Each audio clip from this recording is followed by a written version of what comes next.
Un territorio sconvolto e da ricostruire pezzo dopo pezzo. L'alluvione che la notte tra l'1 e il 2 settembre ha colpito l'intera Liguria ha segnato in modo permanente molte zone del territorio e i suoi abitanti. Nel Levante particolarmente toccati sono stati i comuni di Lorsica e Favale di Malvaro. Non bisogna fermarsi di fronte a queste cose, speriamo come sempre negli aiuti degli enti superiori, perché noi siamo un piccolo comune e abbiamo un comune devastato.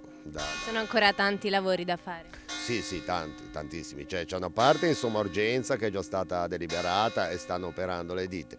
E poi ce n'è un'altra parte, ma si parla di più di milioni di euro di danni al patrimonio pubblico, a strade magari secondarie, a sentieri che però facevano parte della vita di Favale, che al momento sono totalmente fuori uso. E poi c'è più, mi sembra, di 1 milione di danni dai privati, di richieste dai privati che hanno avuto danni vicino alle case, smottamenti, frane, ponti pedonali che attraversavano i fiumi che non ci sono più. È stata una catastrofe, diciamo, per noi. A fronte di questa situazione, la Giunta regionale ha approvato il disegno di legge 80, misure a favore degli enti locali a seguito degli eventi alluvionali occorsi nel mese di settembre 2025. La norma è finalizzata a consentire l'anticipazione di fondi regionali per 4 milioni di euro a favore dei comuni che a seguito degli eventi calamitosi hanno sostenuto spese per l'attivazione di interventi di prima emergenza o in regime di somma urgenza, attività quindi di soccorso e assistenza alla popolazione